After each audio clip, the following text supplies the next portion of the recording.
Ever wonder why modern warships look so clean? Gone are the days of massive battleships bristling with giant cannons so scared of the enemy. But don't let that smooth parking lot like decks fool you. Hiding right beneath the surface is a dominant beast, a beast that allows a single ship to take on an entire air force or sink a submarine hiding miles deep in the ocean, all at the same time. Hi everyone, I'm Mix. Today we are going to perform brain surgery on a weapon system known as the Swiss Army knife of the Navy, the MK41 Vertical Launching System, or as we call it, the VLS. Before we pop the hood, let's talk history. The MK41 was developed by the legendary Lockheed Martin. Yeah, the same folks who brought you the F-22 and F-35. It was born out of a very specific nightmare during the Cold War. Back then, the US Navy was sweating bullets over a new Soviet threat. The saturation attacks. Imagine hundreds of anti-ship missiles raining down simultaneously. The old school launchers just couldn't spin fast enough to track them all. If they kept using the old tech, their ships were sitting ducks. They need something faster, something instant, and that is how the MK41 was born, changing naval warfare forever. When you think missile launcher, you probably picture those robotic arms on the deck surviving left and right, aiming and then firing. That's called an arm launcher. Sure, it looks cool in movies, but in real life, it had a fatal flaw. It's too slow. By the time you reload, aim, and lock on, if 10 enemy missiles are inbound, you are toast. The world needed a new answer, and that answer is the vertical launching system. Picture an ice cube tray in your freezer. Rows of square cells, but each one is as deep as a two-story building. And inside each cell, a missile sitting upright, ready to rock 100% of the time. The genius here is that it doesn't move, no spinning, no reloading. The moment radar locks a target, the computer says, go. The hatch blows open, the missile shoots straight up, and then turns in mid-air toward the enemy. This allows one ship to empty its entire magazine in seconds, like firing a shotgun into a swarm of flies. Nothing is getting through. Now, hold on. Before we look inside, we need to address the elephant in the room, the global debate, West versus East. The MK41 used a hot launch system. It's exactly what it sounds like. The missile ignites its engine inside the canister. The advantage is fast, immediate reaction, less moving parts. But the Russians and Chinese prefer cold launch. Think of popping a champagne cork. They use high-pressure gas to pop the missile out of the tube first. One is floating 50 feet in the air. Boom! The engines ignite. Why make it so complicated? Fear. They are terrified that if a missile ignites inside the tube and gets stuck, the whole ship explodes. If a cold launch fails, the unit missile just falls harmlessly into the water. But the US Navy argues that hot launch is superior because it had a faster fire rate and fewer ejection mechanisms to maintain. And as for safety, well, American engineers came up with a pretty clever solution. If you light a rocket engine inside a metal box, you are creating a literal inferno, thousands of degrees of heat and massive pressure. If that exhaust had nowhere to go, your ship melts. So engineers decided the gas management system. If you slice an MK41 open, you see a chimneys or plenums running right up the middle between the row of missiles. When a pilot lights the candle, that jet blast shoots down, hit a curved floor called the uptake, and curls right back up through the chimneys. It vents all that fire and gas safely into the sky. It's brilliant airflow engineering. But what if the nightmare happens? What if a missile ignites but refuses to leave the tube?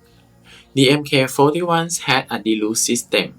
Sensors detect the failure instantly and flood the canister with tons of fresh water.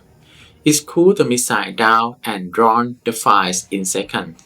We would rather ruin a $2 billion missile than lose $1 billion ships. That's the American way. Take the risk but always have a backup plan. Okay, speed is great. But the real reason the MK41 is legendary is its versatility. Think of it like a PC case. The case stays the same, but you can swap out the graphic card or hard drive, depending on what you need. The MK41 is just a universal box. Need long-range air defense? Load in an SM2. Close-range protection? Slot in the ESSM. And the ESSM is a beast. You can quad pack them. That means fitting 4 missiles into a single cell. So if you have 8 cells, you are actually carrying 32 missiles. That is a lot of firepower. Mission changed. Need to hit targets on land, swap them out for Tomahawk cruise missiles. Submarines nearby, drop in an airlock. Same chip, same system, completely different capabilities. That is cost effectiveness at its finest. This system is so good, it basically became the global standard. Over 13 navies around the world use the MK41. The US, Japan, South Korea, Australia, Canada, Spain. If you are a NATO ally or a Western partner, you probably have these on your deck. Even here in Thailand, our flagship, the HTMS Bhumipol Adulyadej, rocked an 8-cell MK41 system. It means we can seamlessly operate alongside US carrier strike groups. It's proof that this isn't just American text anymore.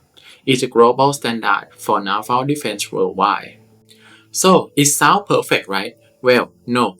It had one massive weakness. You can't press R to reload. Gamers, you know the feeling. Empty the clip, hit reload. Back in action. In real life, once an MK41 is empty, the ship is just a floating target. Reloading a 1-ton missile into a tiny hole while the ship is bubbling in the ocean is physically impossible. The Navy actually tried to fix this years ago. They built a class called the Strike Down Module right into the launcher. It was a disaster. Even in light waves, the missile would swing around like a wrecking ball, dangerous and slow. Eventually, they just ripped the plane out and said, "If you run out of ammo, go home." That's why modern destroyers like the Alibert class carry 90 to 96 cells. Because once you leave port, there are no pit stops. Here's another modern problem, economics. Look at what's happening in the Red Sea. Rebels are firing ships, $20,000 drones at commercial ships. Our destroyer can easily shoot them down, no problem. But we are doing it with $2 million missiles. Mathematically, that's a disaster. You shoot down 10 drones, you have just burned through $20 million. This is asymmetric warfare. We are using Ferraris to chase golf carts. That's why the Navy is scrambling to develop cheaper missiles or even laser weapons. Because at this rate, we might win the battle, but we'll go broke doing it. Let's take a break from the heavy stuff and look at hard numbers. Just how big and how expensive is this magic box? Alright, let's break this down. Look at the dimension. A single module is 25 feet tall. This is 2.5 stories of heavy machinery hiding under the deck. And fully loaded, it weighs as much as 2 semi-trucks. Now, look at the bottom line, the price. 15 to 20 million US dollars. And remember, that's just for the empty box. It's like buying a printer, the ink is what kills you.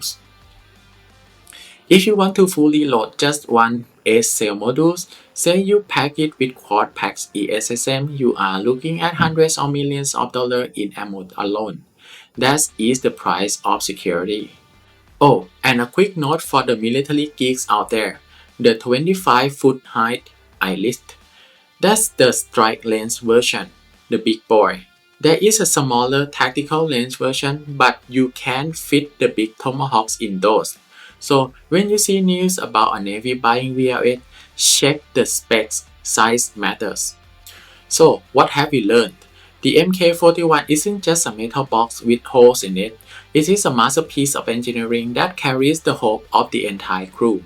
It teaches us that in the world of technology, speed and flexibility are the keys to survival. But it also teaches us a harsh lesson in resource management. It doesn't matter how god tier your weapon is, if you are trading a 2 million US dollar asset for a 20,000 US dollar threat, you are losing the long game. Just like in business or even content creation, you have to know your cost and you have to know when to go all in. I want to hear from you guys. If you were the captains and you saw a swarm of cheap drones incoming, do you push the button and burn the cash? Or do you take your chances with the deck's guns? Let me know your battle plan in the comments below. If you enjoyed this deep dive, smash that like button, hit subscribe, and ring the bell so you don't miss the next episode. And Mix, I'm gonna go check my budget for new missiles. They are pricey this year. See you in the next video.